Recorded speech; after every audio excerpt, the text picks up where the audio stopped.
the first time in 30 years, Coors Light has an ad in the big game. Actually, this is a Miller Lite commercial.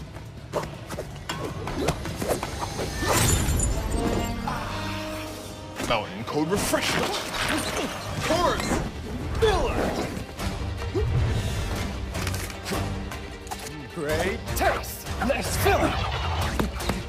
Cold as the Rockies.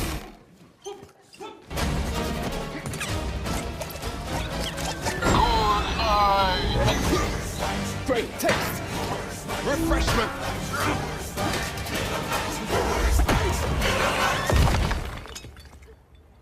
Coors Light. Made to chill. It's Miller time.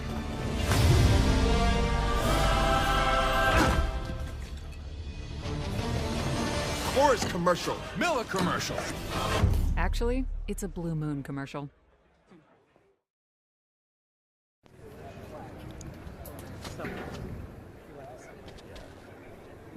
Wherever it's comfortable. Wherever I have the less opportunity to make people gross. And sweaty, thanks. Is it on?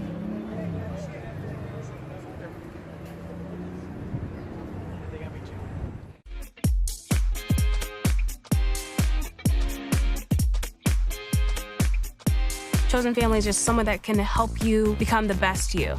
Chosen family means love. No judgment. No judgment. Having someone to support that dream of yours is amazing.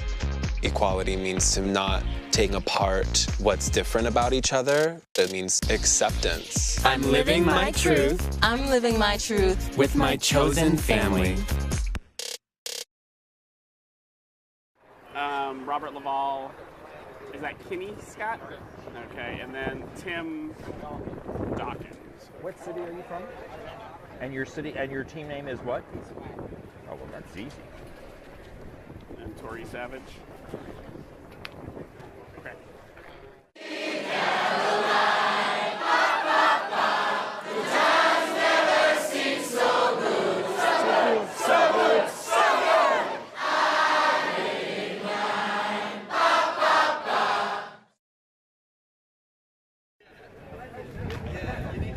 Okay.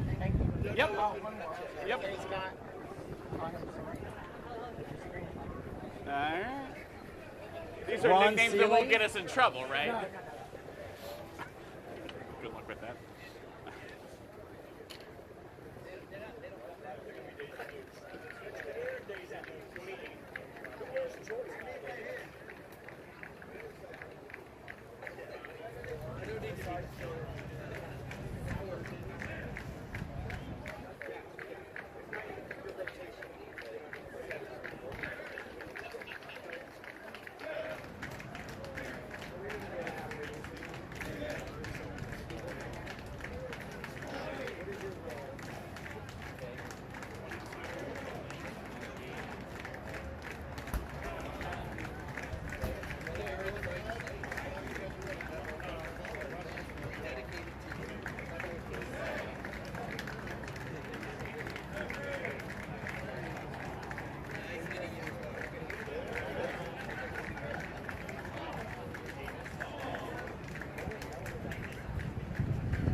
For the first time in 30 years, Coors Light has an ad in the big game. Actually, this is a Miller Lite commercial.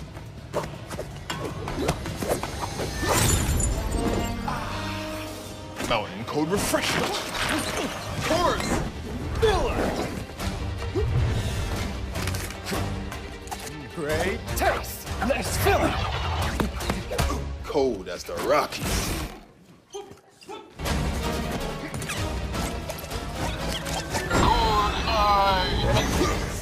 Great taste! Refreshment!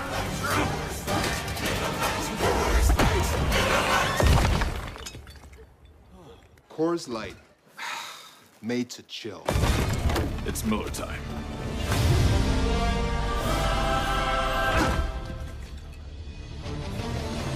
Coors commercial. Miller commercial. Actually, it's a Blue Moon commercial.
Bismarck, North Dakota, is slated to be the home plate umpire.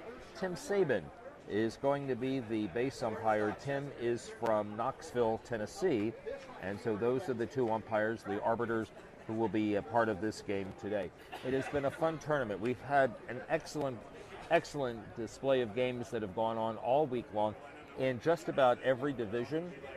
We've had some excellent ball playing. We've had some solid hitting. We've seen some decent pitching.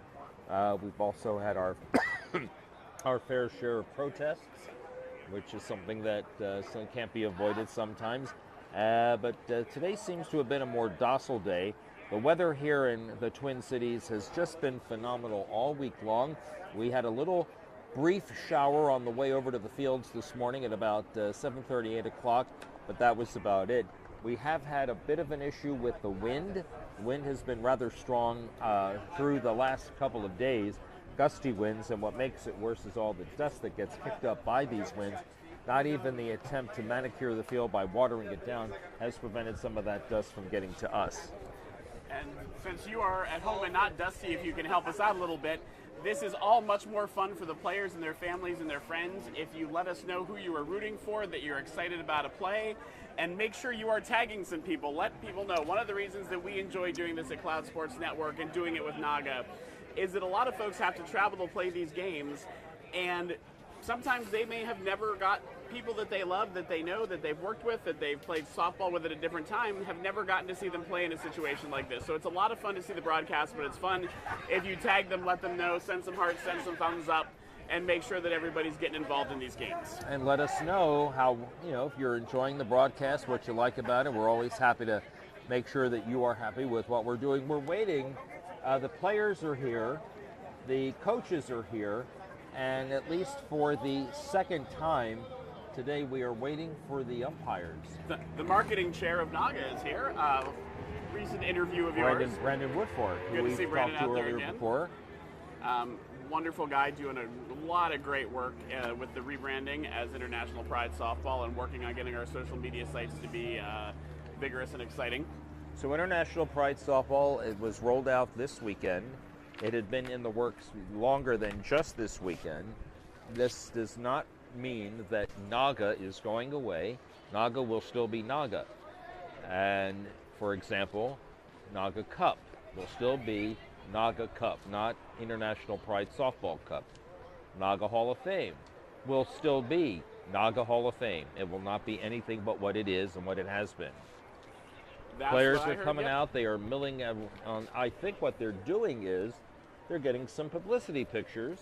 One of the photographers who has been very busy this week, he told me that he took 9,000 pictures yesterday and he's taken 3,000 today. Excuse me. So since we have a little bit of time, we usually try to work this in early, but we'll talk a little bit about the rules. So this is Master C. So all of these players are 50 years old or older by the end of this year.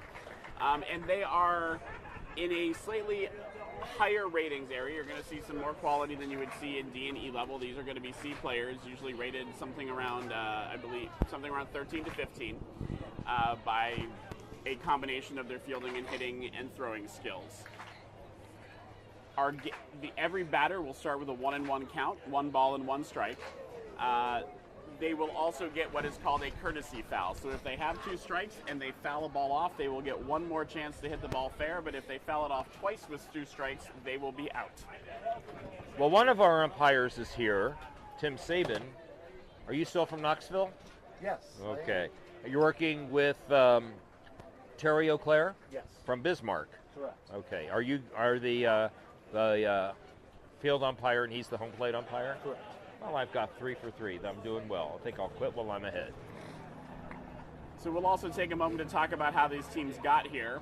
The way the tournament works is there are 4 pool play games, and then you start a double elimination tournament. So the Orlando Swag Masters C lost in pool play to the Birmingham Magic City Legends 16-9. They then beat the Chicago Legends 23-11.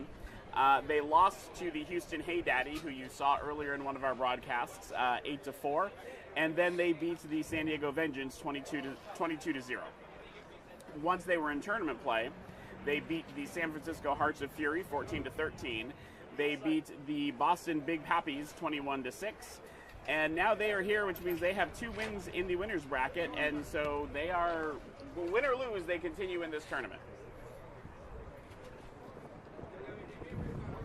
For the Alive and Kicking, they beat the Boston Big Poppies 16-1 in pool play, then lost to the Twin City Swingers Masters 21-20, then lost to LA Pastor Prime 20-17, and then beat the Dallas Master Blasters 27-6. They won their first game of the tournament 25-9 over the LA Pastor Prime, then played the Fort Lauderdale they beat the Birmingham Magic City Legends 17-9, and so that brings you to where they are. And I believe both these teams are still in the winners bracket, so they will both go on, but one will stay in the winners bracket and one will drop to the losers bracket. The coaches have made it out onto the field, but they are not talking to the home plate umpire. They're talking to the umpire in charge, who again this year is David Waite. And while we have a moment, I have to tell you that this week has just been about as perfect a week of softball and festivities as you can possibly have. Opening ceremonies over at the Commons, just across the street from where the Minnesota Vikings play football. Extremely well done. I think everybody has had an excellent week of not only softball, but of making new friends, being with old friends, reuniting. And, this is one of those times of the year when you get a chance to gather with people that you wish you could gather with a little more often. And it's just, like I said, it's just been about as perfect a week as we can have. Hall of Fame dinner was sensational. We inducted 11 people into the Hall of Fame this week. And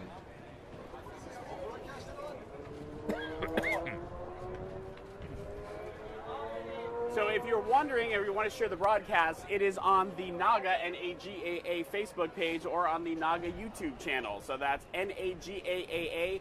Make sure you go to the official one, but it is broadcast on both the Facebook and the YouTube channel. Now, that was stressed for a second time as the Alive and Kicking manager came over and wanted verification. That is Steve Bonifino, and that's why Joel got a little louder in describing to him where he could find our games. Wasn't sure how to do it on the hot mic. You at did a first, and great realized job. It might be good for everybody.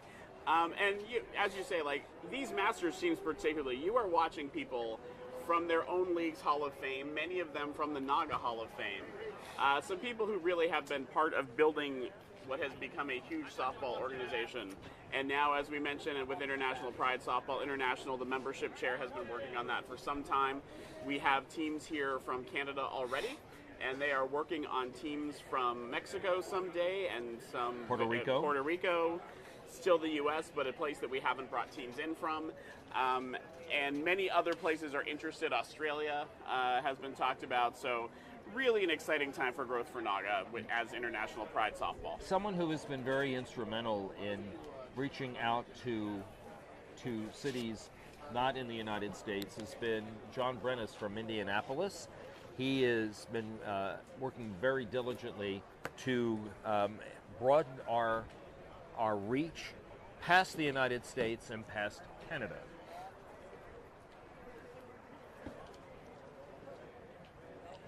Hello there. Hi. How are you? Good, how are you? We're going to spend a few minutes here while we're still waiting for the home plate umpire to talk to Tanya Vaughn. Tanya is one of the most important people with NAGA. She's been on the NAGA board for how long? This is my 4th year. And as the Secretary. I want to talk to you a little bit about the new branding. Okay. Because I understand that you have been very instrumental in its birth. So can you tell us what happened, something really, really positive, really special happened this week? Yeah, so the main thing is that, you know, I kind of heard you guys, I peeped in on some of the international talks. That's kind of the aspect that we were looking at, that we wanted to go down is internationally, we're no longer North America as people are wanting to come in. So we not only wanted to do that, but, you know, as Sam goes out and he deals with these sponsors, people didn't know who NAGA was. We were sometimes referred to as NAGA, you know, they just couldn't say it. So NAGA, everybody knew the history of it once you explained it, and, you know, it became a name for itself. However, people didn't know it was softball oriented. So when we wanted to do international, we also wanted to put softball in the name. So what better way to show our diversity than to include the pride part of it too? So what has been your role in all of this? You've been very instrumental in its happening. So what have you done on your level as the secretary? It's not me individually that I've done. Everything's always a group effort. You know, the board was very instrumental in getting feedback from, you know, the council and what they wanted to hear. And you know, we did surveys to see what kind of names they were interested in. And this is, you know, the main one that they were all interested in. So we reached out to, you know, a third party that's done various, you know, LGBT, you know, rebranding of other brands. Like out in Phoenix, they did one that was like Flagstaff Pride, and they did a great job with them. So we spoke with them, and they helped us with the rebranding, deciding colors, different things like that. So they created the actual logo portion for us, with us giving them a little bit of intel of what we were looking for. Like we wanted the I to be like the inclusive, you know, the integrity, things like that. And so that's why you kind of see the I dot with it, not just international. So it's more than that. So in the process, we did, you know, reach out to another, because we wanted to not just change the logo. We wanted to let everybody know that, you know, NAGA isn't going away. You know, we still got the NAGA Hall of Fame. We still have, you know, the NAGA archives. So what this really is it's a branch underneath NAGA. Hopefully it could be something bigger one day, like kickball underneath NAGA, you know, volleyball underneath NAGA. And this is just kind of the start of that. So in doing so, me and my marketing group and, you know, several of the board, you know, gave our ideas and stuff, and we worked and did all these teasers, videos to kind of engulf not only what we were and where we came from, but where we're going to in the step forward, that we want everybody to be included. And so we kind of did that rebranding, and we've got great feedback on it. That was my next question, is what was the general feedback? Did you have any pushback? What was the general consensus, or did you have any pushback? Actually, we tried to rebrand in the prior years, and some of the names that we had, they didn't really like. So this was, we went back to, our members and we're like, what would you like to see? So that's where, they wanted to see something more on a, pride and international level. So, it's not something that we just decided on our own. We got everybody involved in the whole process. But, my marketing team and myself did do a lot of, you'll see, once you start looking at the website, you'll see, we've added a whole bunch of content. The main focus on what we're wanting to do with the new website is to say, if you've never played in a league, we want you to be able to say, okay, I live in, Boise, Idaho. What's the nearest NAGA to me? Okay. And we want the website to be so friendly, like any new cities that are coming in, we want it to use it as a resource. Like, how do I order my balls? Like, what do I do? Who do I go to for this? So it's a lot more user-friendly. Like, if you want to get a hold of me, you can just click on my name and it shoots me an email. Oh, that's really nice. And like in the process, we've kind of been stagnant on keeping the same pictures. Like, we're starting to, be a lot more virtual in what we're looking at. We want to make sure the sponsors are shown a lot more and more visual, and who supports us. So it wasn't just a logo; it was a great deal more than that. What comes next? I mean, what's the next level now with this? The next level is obviously you never stop and be complacent. You want to keep getting better, and you want to keep pushing forward and getting the name out there to get as widely known as NAGA did. This is what we are, and this is what we do. Kind of like when Sam goes and markets us for sponsorships, like he's telling our stories. And like, there's even a section on the new website that we've got stories on there where it's like people are telling like what NAGA has done for them. Okay. So it's a great website. Your role is just not, though, secretary. You have another role that you are a part of this week. So tell our folks a little about that. It's just not just secretary. Meaning, like, are you our protest committee? Are you in charge of that this year? I am not. You I'm used actually, to be, right? I did for like 6 years. I'm finally not doing that. But as a board member, if they're covered up, we always step in and help. That's kind of like the teamwork thing we have going on. But I mean, other than my NAGA duties, I still have my league duties and stuff too. So it's pretty big. But yeah, I mean, most of my stuff. The thing we did this year, and I think you've talked to Brandon previously, is, in the past we got feedback from the members, hey, I didn't get to come this year. What are you doing at home? I want to see what's going on. So we've been very social media oriented this week, and that's what Brandon's focus was here, is to capture the moments for the people back home. So we're listening to people, and that's, I think, what we're doing to get better is, pushing forward and, always looking for ways to make everything better. Last question. I asked Rick Toomey this a little earlier today. Tell me what NAGA softball, and especially this week, what does this mean to you? 100% family to me. I'm an only child. I don't have any brothers and sisters. I only have my mother, and she's 84. So, like, it's amazing that you could go to pretty much any of these cities and be like, hey, I know so and so, this and that, and like these people that I see here at the series all week long, I may not see except for this time next year. Yeah. And it's just like, and you get to spend all week long with them, and by the end of the week, like, you want to cry. Like, I won't see you for another week unless I see you at a local city tournament. Yeah. So, I mean, you get those bonds, and throughout the years, like, I've been in NAGA like 12 years now. So, just in my 12 years, I have so many strong relationships. Oh, you sure do. I can attest to that. I appreciate you taking time. I know it's a busy time for you, but thanks for stopping by. No problem. And thanks for talking a lot about the rebrand and International Pride Softball. It's just so much fun to hear people talk about it. Sorry if you don't understand my twang. I understand you perfectly. Thanks, Tanya. All right, Enjoy the rest of the week. Okay.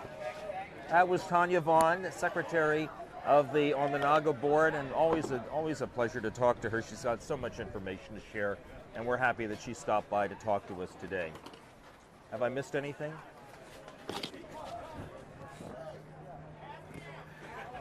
We didn't miss too much, Rich. I will try to catch you up on the first half inning when Fort Lauderdale Live and Kicking were at the bat. Eric Boucher hit a little dribbler that became a 2-3 out at first. Billy Eccles hit one to second, also out, and then there was a pop-up to the first baseman from Steve Bonifino. That turned us over. We had a leadoff double here from Roger Allen, and I'm trying to sort out what happened here. It looked like he made it to second. There was an arm went out as though there was obstruction or interference at one point. And there was a throw back. I do not see him on the base at all. So they called him out. So this should be their second batter then, is that correct? So this is their... John Zeberger? John Zeberden, I believe, number 4. Zebergen, okay, number 4.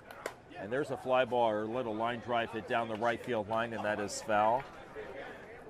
It's just exciting to hear people talking about this branding, and I couldn't hear it all, Rich, but I think Tanya was probably too modest.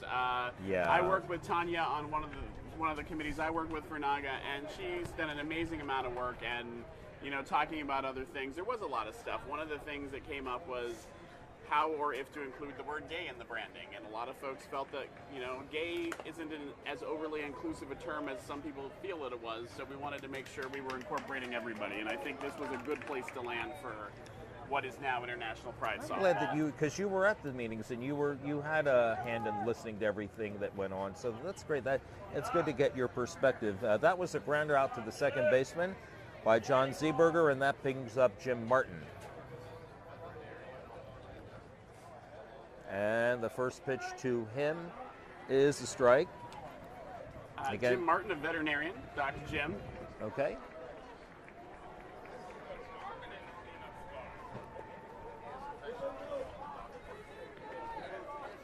That pitch was a ball, and now the next one is swung on and bounced to the shortstop on one hop. Play is made to first, and that is the inning. 6-3 on the putout. We go to the top of the second. We have no score here on the Cloud Sports Network. I'm going to take a minute here and try to see if I can find out what that call was. Okay, I was just going to call Terry over here, but I'll let you handle that. Blue. For the first time in 30 years, Coors Light has an ad in the big game. Actually, this is a Miller Lite commercial.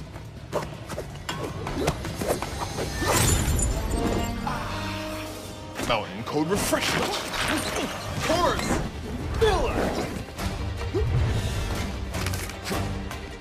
Great taste. Nice filling. Cold as the Rockies.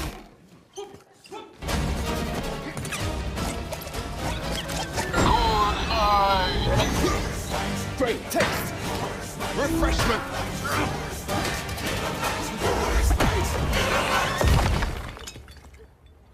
Coors Light, made to chill. It's Miller time.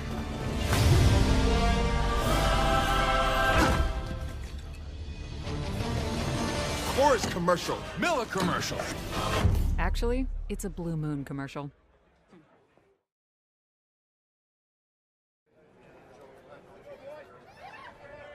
Okay, so I was able to check with the umpire, and it sounds like there was some confusion as the player moved at second base as to whether or not time had been called, and he was found to be out at second base as the ball came back in. All right. Terry O'Clair, the home plate umpire, says that's a strike called to Freddie Morales. And now he steps out. Time is called. And now he steps back in. The pitcher back on the mound. Fly ball hit out into right center field. Right center fielder draws the beat on it, and he makes the catch, and that is out number 2.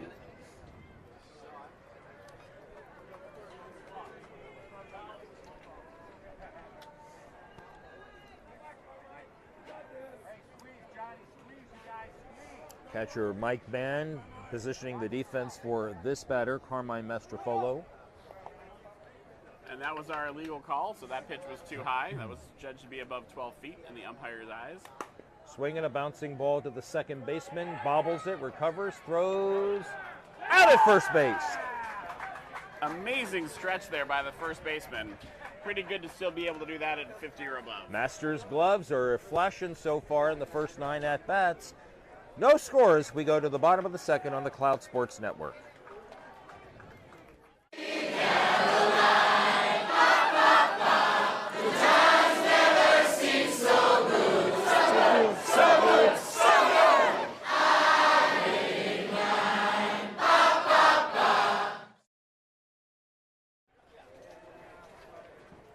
All right, we have played an inning and a half here. We are scoreless.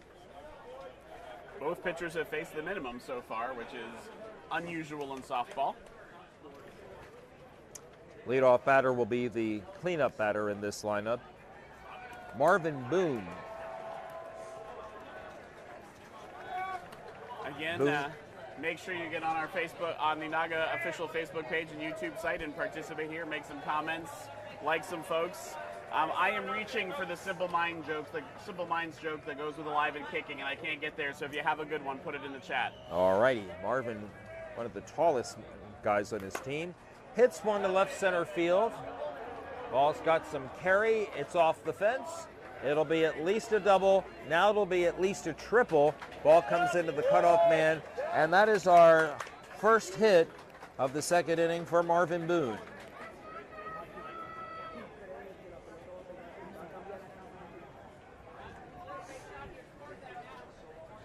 And that'll bring up Mike Mann.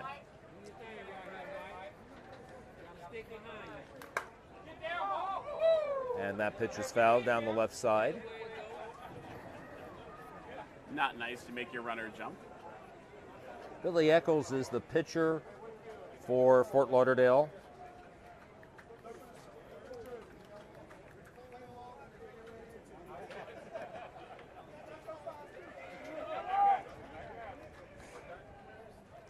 And he waits for the next delivery on the 1-2 count. And here it is. Swung on, and this is lifted in the air to left center field. Catch is made out there, and that'll be a sacrifice fly. First run of the ball game goes to the Swag. And they grab a 1-0 lead here on the sacrifice fly. And that'll bring up Kenny Scott or Serena. Apparently, Serena's from how he yells. Here's a bouncing ball to short, on to first, out number 2. Either didn't do it that time or we got the wrong person, I didn't but we hear played him. against them, so I think it's the right person. All right, 2 down. And that'll bring up Bud Davis.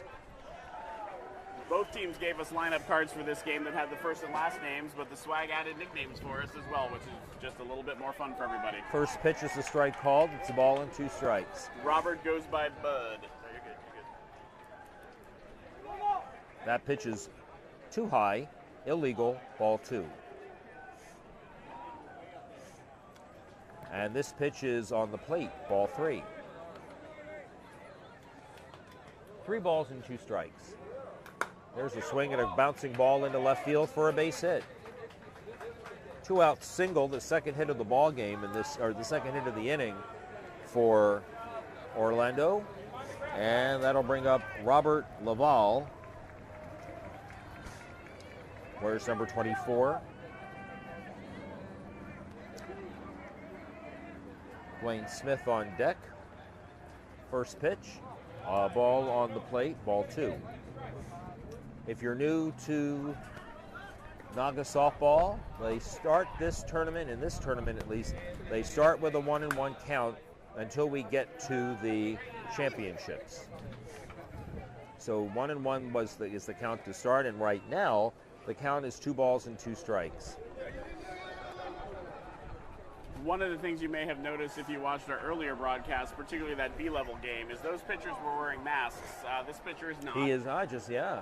You don't have to, but more and more pitchers across the divisions are wearing it for safety. We've had some incidents with balls hitting that keep folks in the head, and it can be quite dangerous. That ball is hit down the left field line, foul. And so this is where you have that foul to give. In some leagues that don't do this, that batter would be out after 2 fouls, but he has one more chance. Another foul ball, and he'll be out, though. All right. Next one. Swung on and lifted fair in the air to shallow center field. Shortstop ranging far to his left, makes the catch, and that ends the inning. The first run of the ball game scores here in the bottom of the second on a triple by Boone and a single by David, or a sacrifice fly by Mann. We go to the top. The dust is getting to me. We go to the top of the third. Our new score: Orlando Swag 1, Fort Lauderdale Alive and Kicking is nothing here on the Cloud Sports Network. We'll explain. We have a vantage point here where we are on the first base side. We may lose a little bit of the ball down the right field line, but we have a pretty good sight line. But the problem has been this wind that we've had all day long, and it is kicking up just a tremendous amount of dust. Here on the top of the third, the catcher, Mike Morrow, will lead off for Fort Lauderdale. Their team trails 1-0 here in the the top of the third. And we'll take a minute here to mention one of our sponsors, who is Cintas. Cintas is once again supporting the Gay Softball World Series by donating first aid kits. Cintas works with businesses that care about their people and their impact. We're by your side, helping you achieve your best every day across workwear and apparel, facilities, first aid and safety, fire protection, and beyond. This was a little looping fly ball off of Morrow's bat that sailed into right center field, and the right center fielder did get his glove on it and then dropped it, and so Morrow winds up at second base. And that's going to be the first hit from the Alive and Kicking. And that'll bring up Jose Terrazas. And the first pitch is a strike, a ball and 2 strikes. Here's the next one. That pitch is outside, ball 2, 2-2.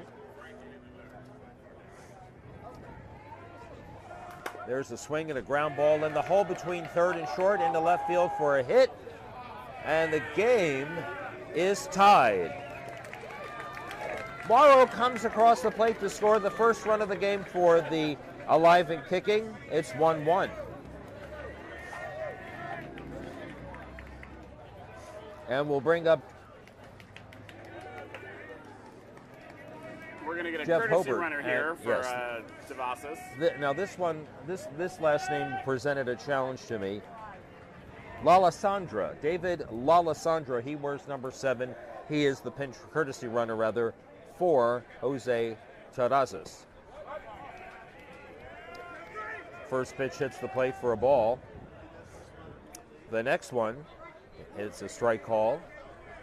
That one right behind the plate. I think the batter thought it hit the plate, but I thought it hit the plate too. If it hits the black of the back of the plate or the dirt and bounces up, it's a strike, or it can be if it meets all the other criteria. 1-1 our score. Top of the third rather. Here's a fly ball lifted out into right center field, and more in center field.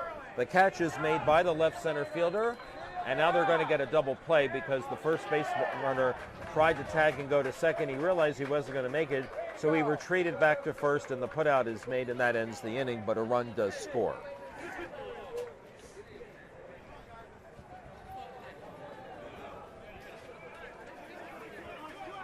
That's just the second out of the inning. That's what I thought. I thought for a minute I had missed what something fooled me there. was Orlando started coming off the field, and I looked at my book. It's like, no, that isn't where's right. The other out? Yes. So I think actually there that the runner had not tagged up for some reason, because he was there and he sort of started running back. He was at second base and under any kind of tag. I think he had to go back, and they got him. They got him on the tag. So. All right, here is Kevin Feely. He fouls the first pitch back.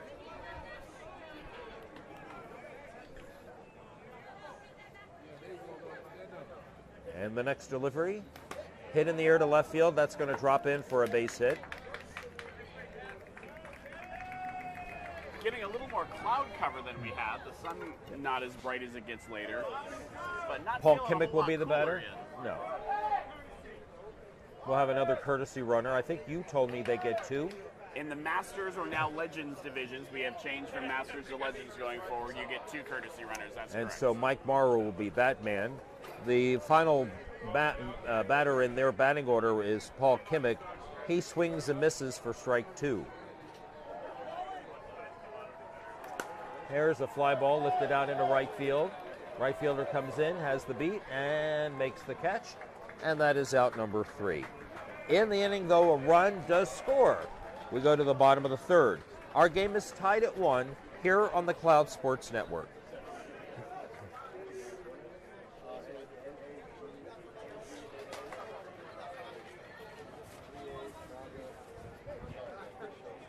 So we'll take this moment to talk about another one of our sponsors of NAGA and our broadcast, and that is the NGLCC, or the National LGBT Chamber of Commerce. The NGLCC is the largest advocacy organization dedicated to expanding economic opportunities and advancements for LGBTQ people, and the exclusive certifying body for LGBTQ-owned businesses. Since 2019, the NGLCC has been partnering with the Gay Softball World Series and is proud to do it once again. Gerald Smith, who goes by Dwayne, is the leadoff batter in the bottom of the 3rd. Our game tied at 1. This is the Masters C Division contest between the Fort Lauderdale Alive and Kicking and the Orlando Swag. The first pitch. Ball on the plate. Billy Eccles is the pitcher for Fort Lauderdale. And there is a strike just behind the point of the plate. There's a swing and a base hit into left center field, down on 1 hop. Left center fielder gets it back in. We don't have positions, so we're trying to get them as much as we can.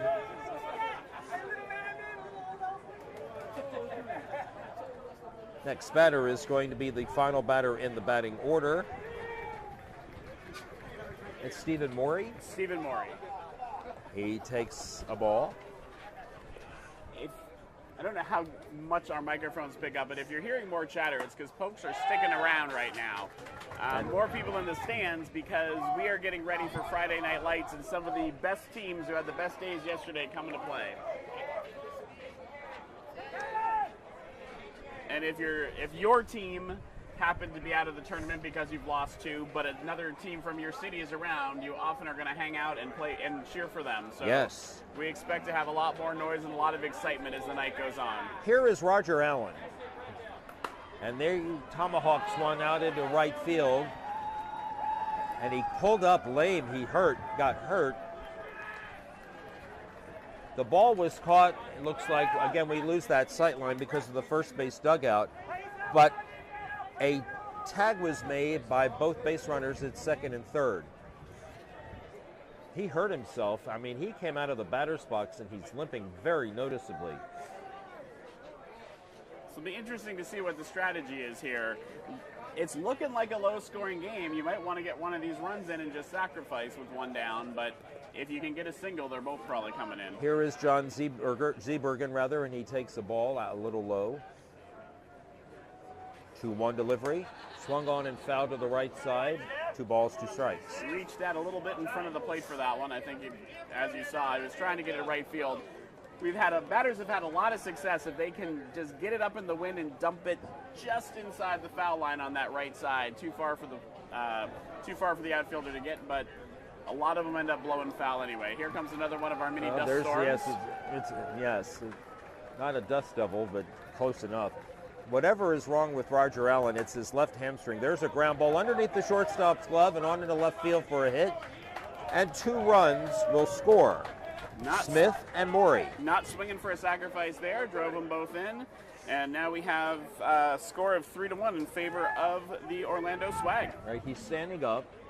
He's got a smile on his face. Their dugout is the first base dugout, so we're rather close to that one. Jim Martin, Dr. Jim Martin, the batter, runner at first base, and 1 out. I'm told it's Doc Martin, the veterinarian, not the shoes.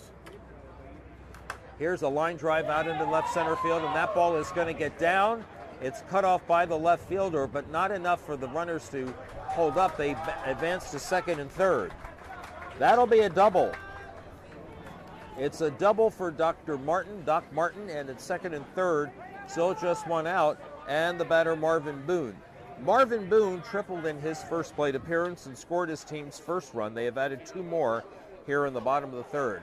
He goes after the first pitch and grounds one off the second baseman. He bobbled it, and a run will score as Zeebergen crosses the plate. It's now 4-1. And on the play, Doc Martin went to third. Mike Mann, the batter. Serena Scott moves on deck. First pitch is a strike. No, 1 ball, 2 strikes. There's a line drive off the pitcher's glove. He recovers. Throws to second for 1. On to first. Double play. Gonna have to score that, I think, 163, correct? Off That's the pitches, it. into the shortstop. Tough play to make. Having somebody at the bag, pitcher ready to throw, very well done. 3 runs come across for Orlando here in the bottom of the third. We go to the top of the fourth in this low-scoring contest. 4-1, Orlando on the Cloud Sports Network.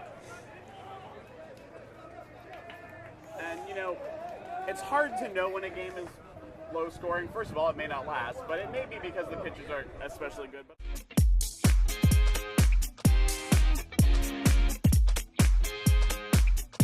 Chosen family is just someone that can help you become the best you. Chosen family means love. No judgment. No judgment. Having someone to support that dream of yours is amazing. Equality means to not take apart what's different about each other. It means acceptance. I'm living my truth. I'm living my truth With my chosen family.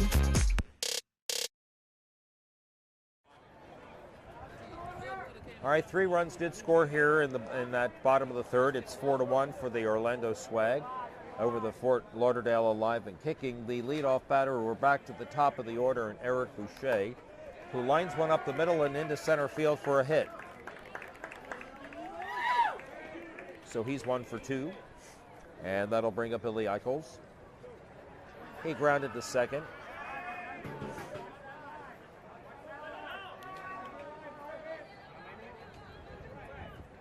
First pitch to him. He swings and hits a bouncing ball back to the shortstop. On the flip to second base, they get the putout.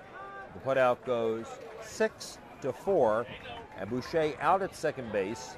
On the fielder's choice, Eccles reaches first. And that'll bring up Steve Bonifino, who hit a shallow pop-up to the first baseman in the first inning. Illegal pitch, though. He swings, and he hits one into center field. Left center fielder comes on, he makes the catch, and then the ball falls out of his glove. And on the play, Eccles motors into second base.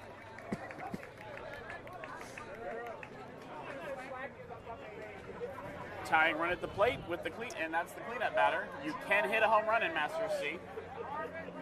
Johnny Martinez, the batter. And the first pitch. He swings and bounces one in the left field for a base hit just inside the third base line. A run will score. It'll be first and second, and still 1 out. Eccles scores the second run of the ball game for Fort Lauderdale. Bonifino held second. Martinez at first. Freddie Morales, the batter. He flied to right center in the first inning, and the second inning. He swings and hits one into right center field again. This on a line. It's a base hit. Bonifino will score. Martinez to third. He'll hold up. Another run is in. It's 4-3. Runners at first and third with 1 out, and the batter will be Carmine Mastrofolo.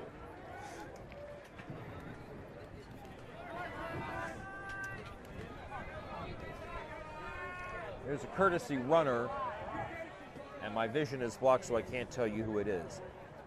Someone faster. Someone much faster, all right. First pitch to Mastrofolo, who grounded to second in the first inning. That pitch is called a ball. And hit the umpire in the head. As the catcher, you have one job, protect the umpire. Swung on and bounced to the shortstop. Over, he tags on second for 1, and his throw to first is not in time. On the play, Johnny Martinez scores. Our game is tied at 4.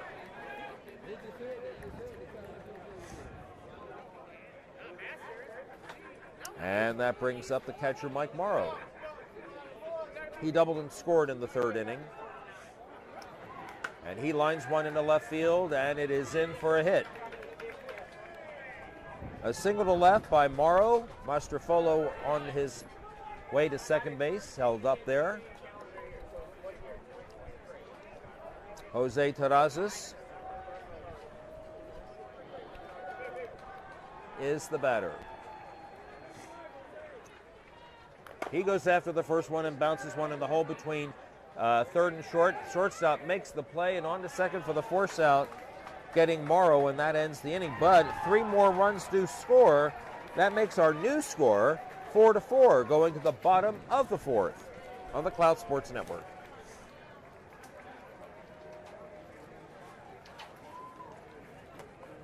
And we'll take another moment to talk about another one of our amazing sponsors. That is Vantas.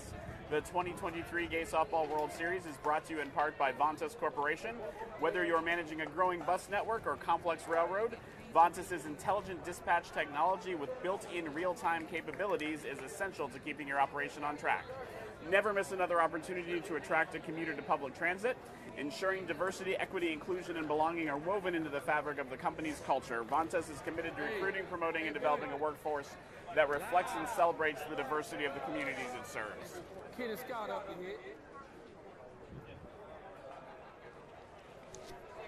We start the bottom of the 4th with Kenny Scott, and again affectionately referred to on his team as Serena.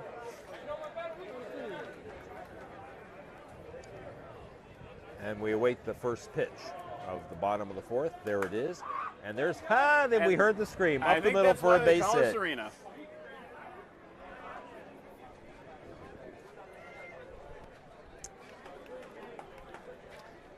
Bud Davis, the batter.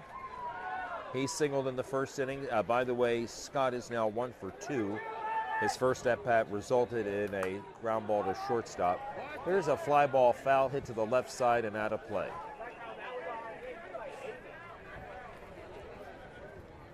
Glad you're with us here on the official NAGA Facebook page or the official NAGA YouTube channel. Here at the 2023 Gay Softball World Series in the Minneapolis-St. Paul area. We are at Lac Lavon Field.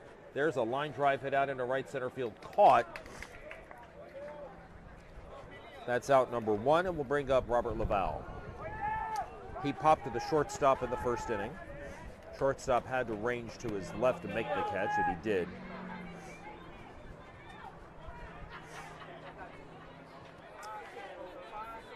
And the delivery is a ball.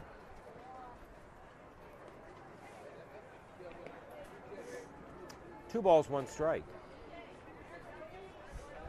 Swung on and lined into left field. That ball is in for a hit. Fielded on one hop by the left fielder. Runner at second is on his way to third, and he is out at third base. I'll tell you what, when that ball was coming into the relay, I did not think they had much of a chance, but the relay to third from the shortstop was a great throw. Took no time at all and got him. So Scott out at third base, 7-5. Laval on the play went to second. It'll be scored a single advancing on the throw, and Gerald Smith the batter. And that's 2 down in the inning.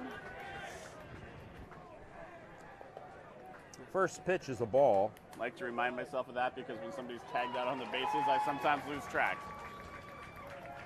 There's the line drive hit out into left field and in for a hit. That'll play to run. Laval will score on the single by Smith. It's 5-4 for Orlando.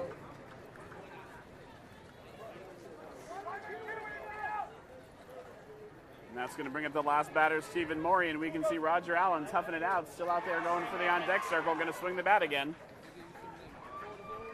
Swag did have some subs, so they must want to keep that bat in there even if the leg is hurting. There's a fly ball to left center field. Catch is made. The inning is over. A run scores on a couple of hits. We go to the top of the 5th. in a very quick game. It is now the Orlando Swag 5, the Fort Lauderdale Alive and Kicking 4 on the Cloud Sports Network.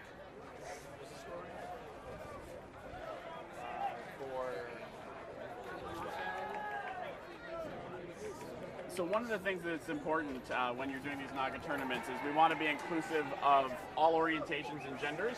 And one of the things that seems to always come up is the bathrooms. I've been at conferences with hotels and people say, what do you do? And I think they've got it done here at this park, which is there is a sign that says non-gender bathroom with urinals, non-gender bathroom without urinals. Lets everybody know, everybody feel comfortable. And it's a very simple solution to what was often a problem people go rounds and rounds over. I had never seen signage like that. There's always a first of something, and that is the first time I've ever seen urinals, no urinals. Pick your poison. All right, we go to the top of the 5th. And Jeff will lead off. He flied to left center field in the 3rd inning. He is 0 for 1. And he takes the first pitch for a ball.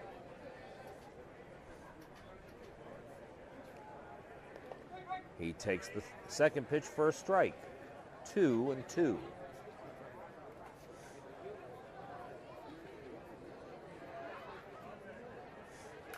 Swing and a line drive up the middle and on into center field for a base hit.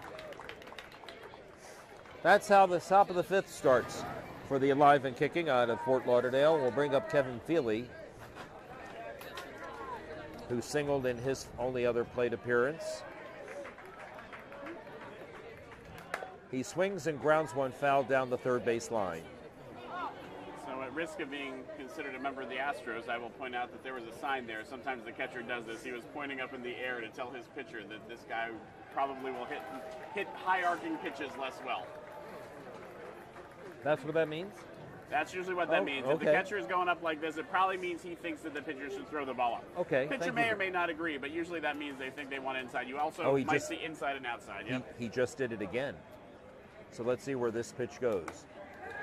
Well, it came in and went out. It's in the left field for a hit. It'll be 1st and 2nd. That ball hit to the left side, just to the right of the 3rd baseman. I would say that pitch Allen. was pretty high, not so high it was illegal, and probably could have been a strike if it landed, but it was on the higher end of things. All right, now here's the last batter in the lineup as Paul Kimmick. He flied to right field in the 3rd inning.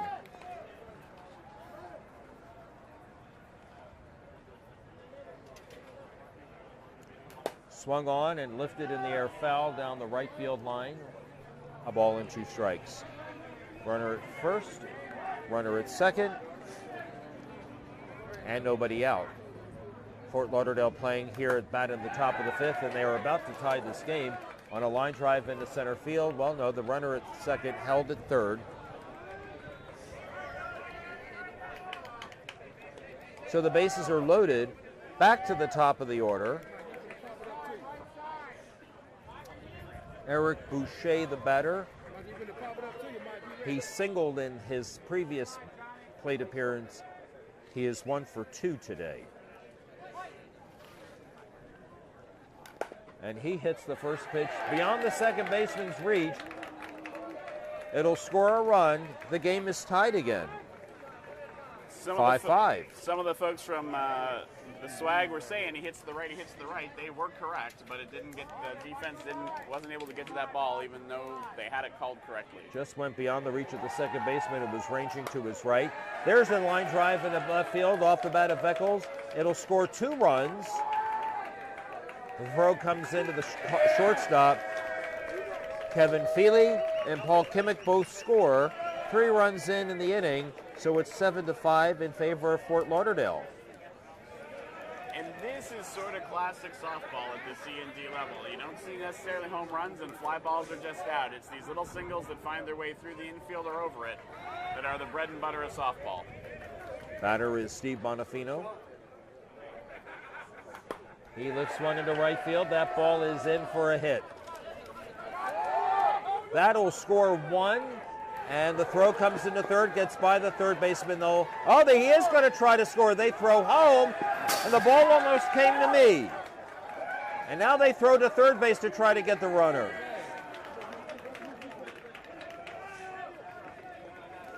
Oh, I see what happened. You see what happened there? The runner didn't know what to do. The runner got to third and the base moved. We're looking at the runner, we tend to assume bases don't move, and so the runner could have been tagged out, but he was actually still with the base 3 feet from the line. So hold your base, and he did. The base has been put back. It'd be an easy time to steal it, I would think.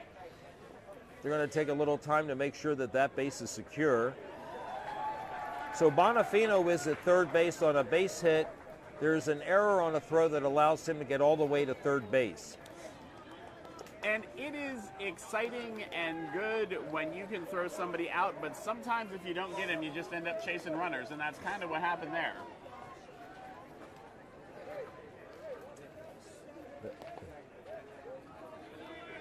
Stephen Morey, by the way, is the pitcher. They are taking him out, and they are bringing, it looks like that's Roger Allen coming in, and he will face Johnny Martinez.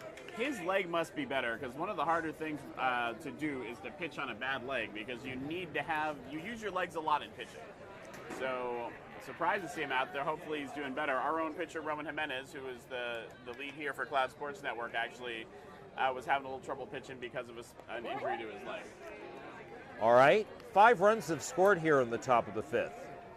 A couple of pitches have not made it over the plate. That does 3-2. Runner at third base. Nobody out. There's a fly ball hit deep to center field, and that ball is off the base of the fence. Will score a run. It'll be a triple at least. There'll be no play.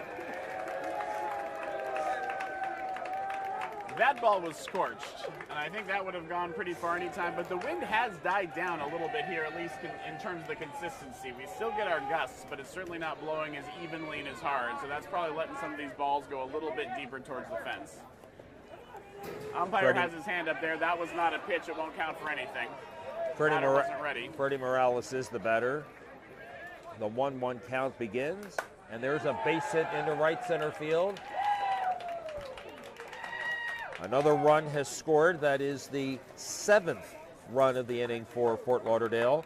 It's now 11-5. And sometimes you bring in a new pitcher just hoping that they throw a little higher, a little more spin, a little different, and you can get people out of their rhythm. But so far, Allen hasn't been able to change the success that Alive and Kicking are having. Carmine Mastrofolo will be the batter. Time had been called. That pitch did not count.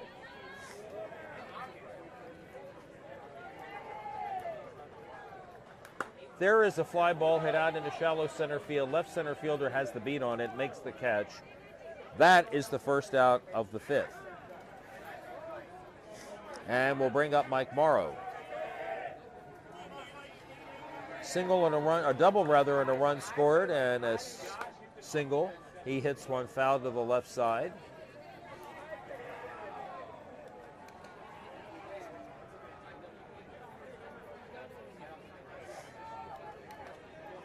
Like this name, Alive and Kicking. My husband plays soccer. I'm thinking if there's ever a Masters soccer team, we're definitely going to call it Alive and Kicking. Makes sense. The 1-2 pitch is fouled to the left side. If he does that again, it's an out.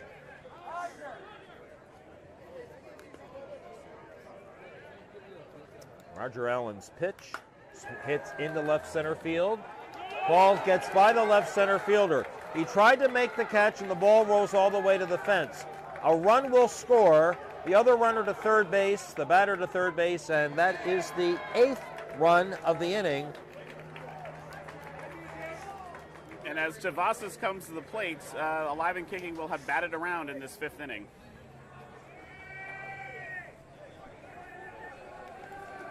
Still just the 1 out.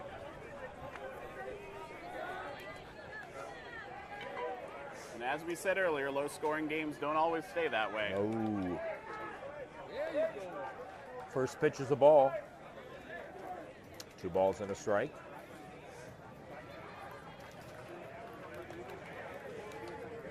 Next one. Swung on and bounced to shortstop on one big hop. Runner looks to runner back to third and throws him out at first. Nice play there to keep the runner at third. I believe we're going to be broadcasting a D game a little bit later, and a lot of that time it doesn't matter to hold because they're going to run as soon as you throw it. But in this C level, that first baseman is going to be able to get that ball to the plate. So, all right, here's Jeff.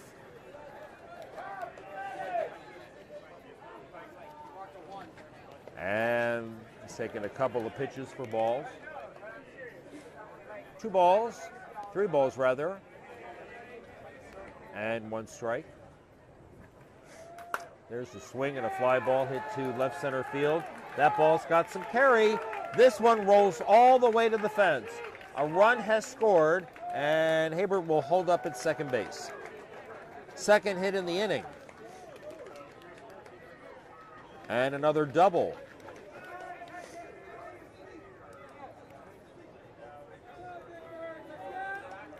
Nine runs have scored.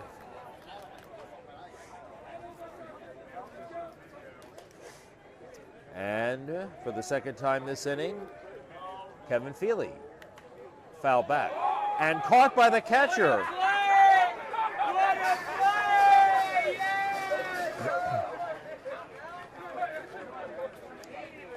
Nine runs have scored in this inning. That putout will go to the catcher. But not, again, a 9-run top of the 5th. Our scorer now is the Fort Lauderdale Alive and Kicking 13. No. My math is, yes. I'm looking at the wrong number. 13-5 over the Orlando Swag on the Cloud Sports Network. And we'll take this break to tell you about another sponsor, one that we're very proud of because it's a lot of fun, Major League Baseball. Major League Baseball is proud to partner with NAGA for the 2023 Gay Softball World Series. Major League Baseball is committed to ensuring that we have a welcoming and inclusive culture where everyone's voice matters and where people of all races, ethnicities, genders, gender identities, sexual orientations, ages, religions, disabilities, and viewpoints can thrive. They are a great partner. We had a wonderful night at the Twins Stadium. Many of our players went to that night. Did you? I could not because it was. Oh, I was concurrent with the you Hall of on Fame Tuesday dinner, night. yes, That's and right. So proud of our CEO of Cloud Sports, Roman Jimenez, who was inducted into the NAGA Hall of Fame. So we were there for that exciting ceremony. Roman gave an amazing speech about the importance of NAGA in people's lives. He sure did. He kept the time, too. He kept the time. Pop up to the left side. This is the leadoff batter, Roger Allen. And that is just a long foul.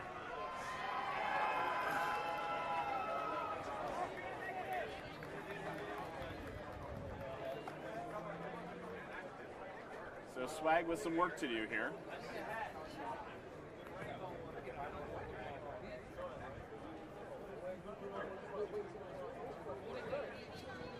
$13-5 for Fort Lauderdale. Oh, he swings and he misses. Oh, but he's still limping. It must hurt to bat, but I guess maybe it doesn't hurt for him to pitch. Can't imagine that, though, because you come off the mound and you know that because you've already mentioned it. Yeah, he's really toughing it out. John Zeberg, the batter. Fly ball out into right center field, giving chase the right center fielder, but he doesn't get up. It falls in for a single. Right. This is recreational softball, but it is not of no importance to people, and they will get out there for their team, and they will do everything they can. And I think that's what Roger Allen is doing. That'll bring up Doc Martin. Grounded to short, single. Double.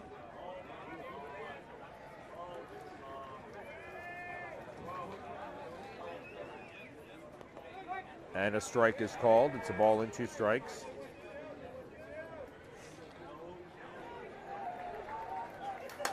There's a swing and a long fly ball hit out into left center field, and it's off the fence. This may score a run, no, but it'll not. It'll be a big double for Doc Martin. And on the play, Zebergen went to third. He tattooed that one. Here is Marvin Boone. He tripled and scored in the second inning, singled in the third.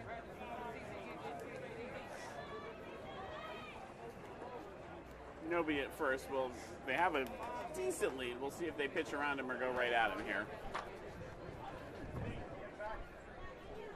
Swung on and bounced over the pitcher's head and into center field for a hit.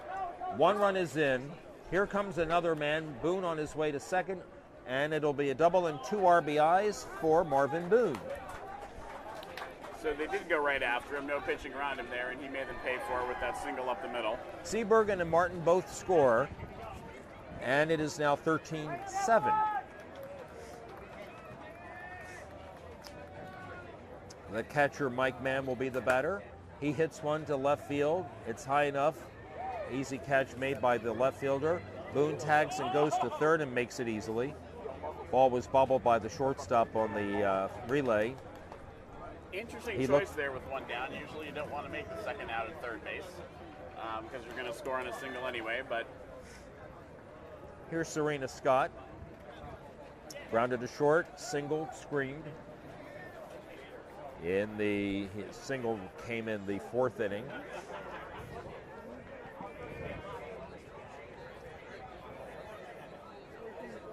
And here's the pitch. Swung on and hit into right center field for a single. Marvin Boone will score, so him advancing on the fly ball pays off. On an RBI single by Scott, it will bring up Robert Davis, or Bud.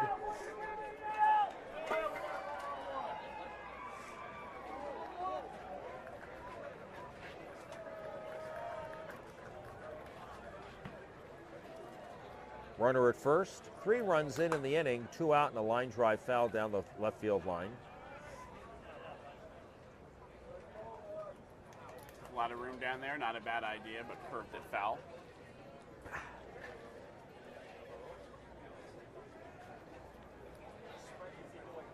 Here is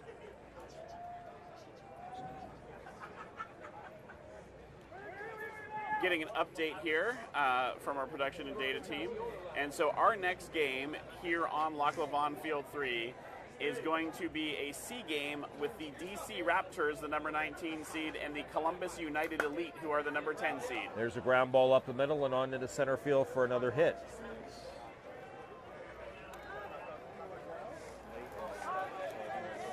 First and second with 2 out. 3 runs have scored. 8 is our score. And that next game is late in the bracket, so whoever wins that game will be in the final of the winner's bracket on Saturday when we move to Championship Saturday.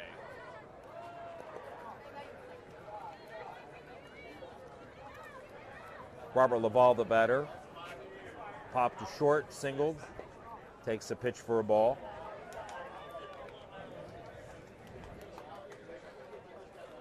And the next delivery. Low for a ball. The bases are now loaded.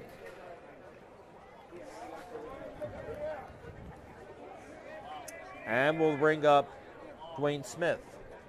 And I remind you again, just because it would make it very exciting, they could hit a grand slam. They get 1. This would be the time to use it if you got somebody who can put it over the fence. First pitch. On the plate. Nope, just behind it. That was called a strike. Okay. On a little delay. Foul ball to the left side.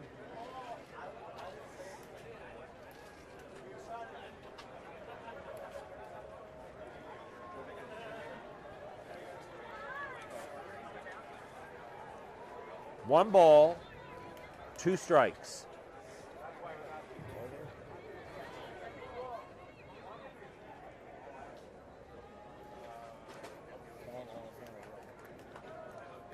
Here is the next delivery. Went after one and hits it into right center field for a base hit.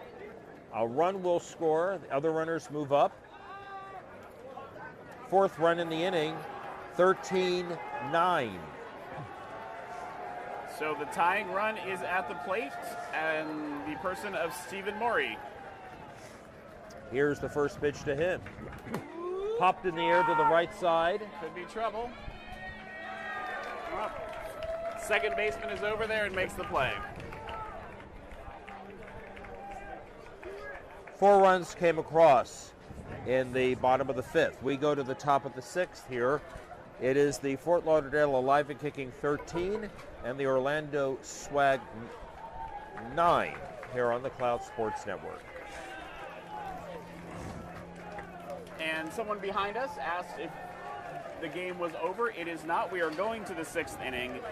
And because the Swag, who are behind, are the home team, they will get their at-bats even if Alive and Kicking scores more, even if they score enough to be ahead by 10, which would be a mercy rule.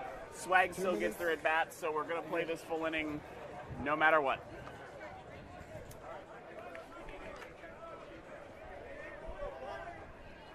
And it will start with Paul Kimmick, who has flied to right and singled and scored, batting for the 3rd time today.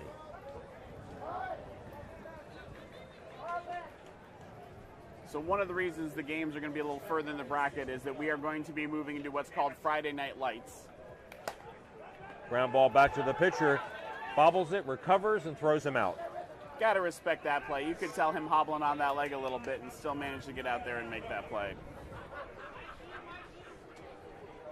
And that'll bring up the top of the order, and Eric Boucher bounced to the, well, he had a little dribbler that the catcher fielded.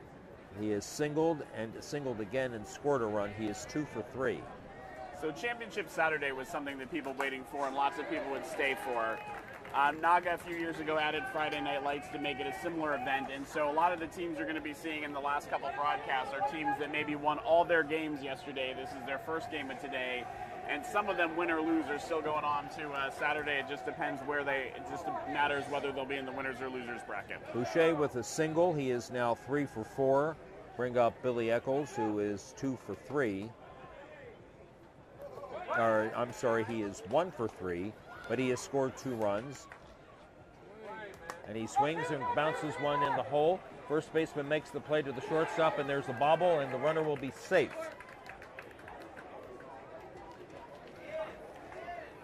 Kenny Scott, the first baseman, fielded the ball cleanly, but his throw to second base was bobbled by the shortstop.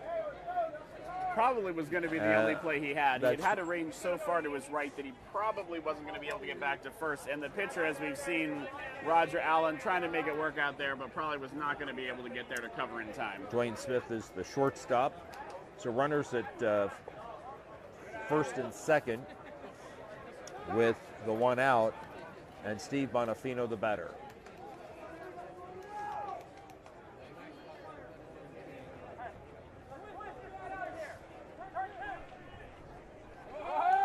Swinging a foul, lifted to the right side, is out of play.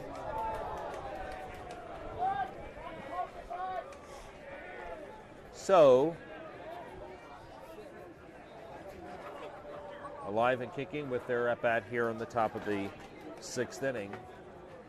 Bonafino takes a pitch deep, 3-2. And he walks, the bases are loaded.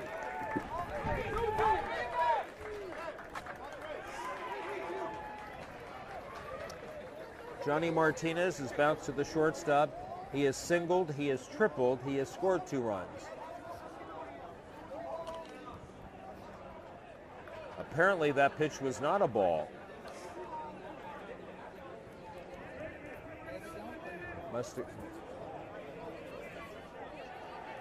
The count apparently is now 3-2. There's a discussion. There was a discussion. Bonafino swings and hits one up the middle. That's a base hit. Here comes another man home and throw to the plate. He's out. Oh my God! And now there's a bit of a kerfuffle.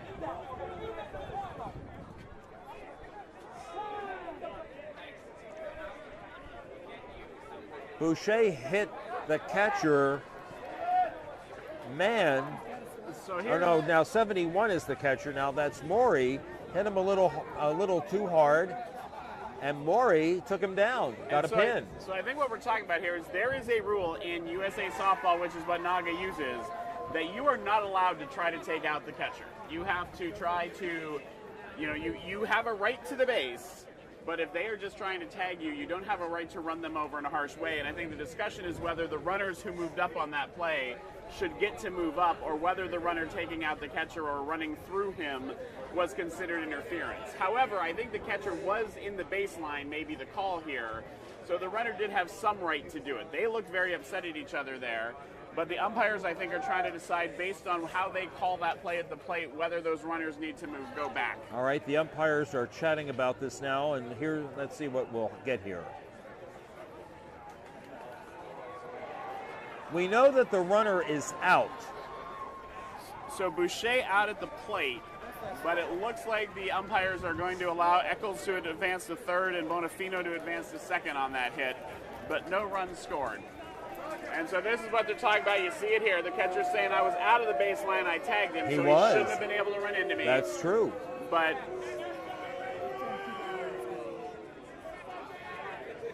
so still no runs in the inning, now 2 out, second and third.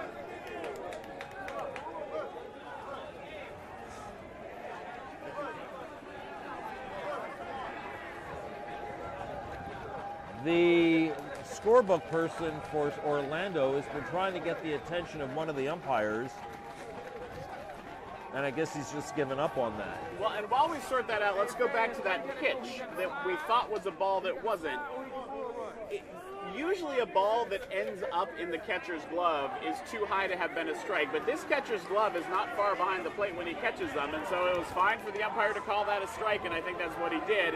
What we just had there was an intentional walk to load the bases. You don't have to throw the pitches, you just say, Blue, I'm walking that person. All right, here's Freddie Morales after the intentional walk, and he cue balls one down the first base line and on into right field for a hit.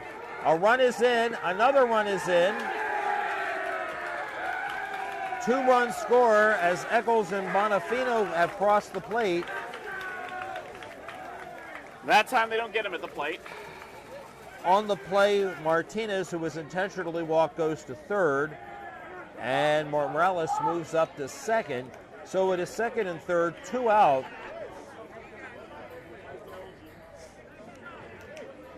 And that'll bring up Carmine Mastrofolo.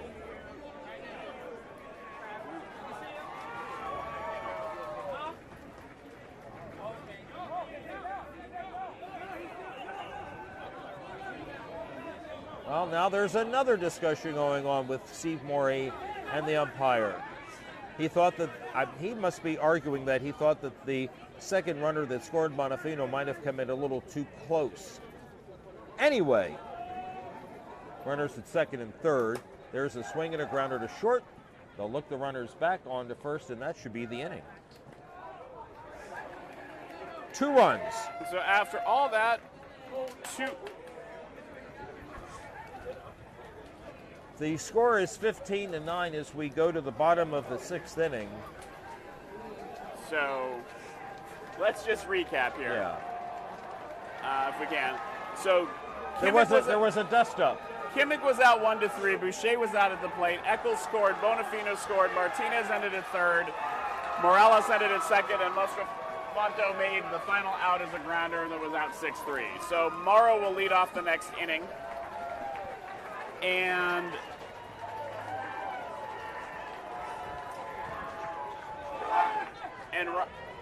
it looks like we're going to have a pinch hitter for Roger Allen to lead off the bottom of the 6th. Again, I have not heard if we are out of time.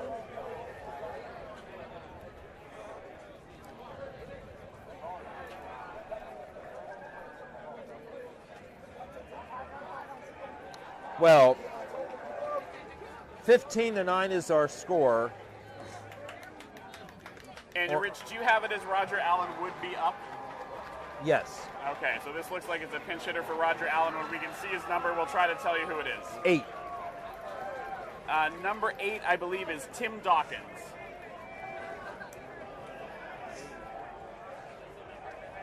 All right, he bats from the right side. And as good a batter as Allen probably is, I think if this could possibly be your last at bat, you got to give this pinch hitter here.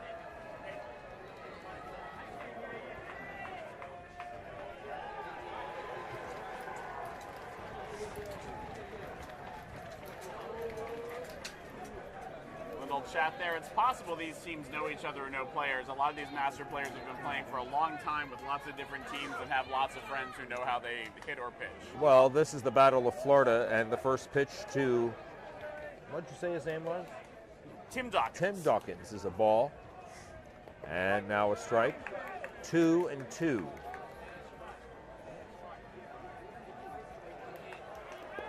That pitch is a ball. It's 3-2.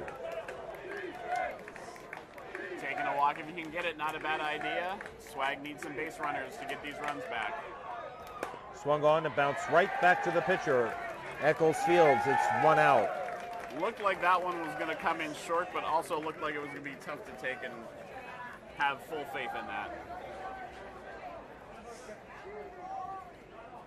Here is John Zeebergen. Grounded to second. Singled and scored. Singled and scored again. Popped in the air to left field, giving chases the left fielder, but it will drop in front. And Zeebergen is now 3 for 4. And that'll bring up Doc Martin. Jim Martin is also 2 for 3, grounded to short, singled and then singled, or rather doubled and scored in the 5th. Strike called.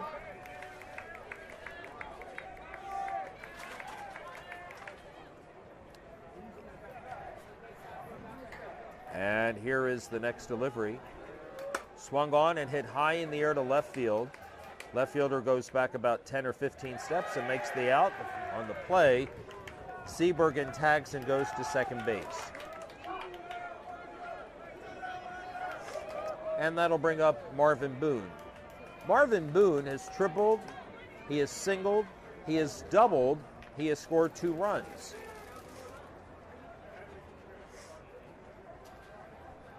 Be a runner.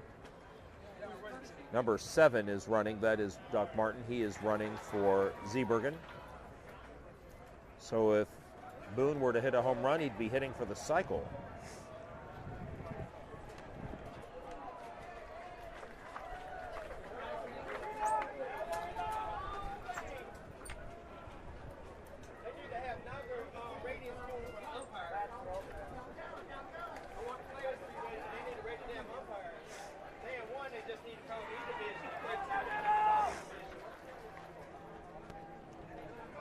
First pitch to Marvin Boone. Swung on and hit high and deep to left field, but not deep enough. Catch is made and the inning is over. And that ends the ball game. Final score. No runs coming across in the bottom of the 6th. The final score, the Fort Lauderdale alive and kicking 15 and the Orlando Swag 9. We have another game coming up for you. And yes, we will be coming back to you with the DC Raptors and the Columbus United Elite. That's going to be a C Division game, and again, late in the bracket. So the winner of our next game will move to the final of the winners bracket.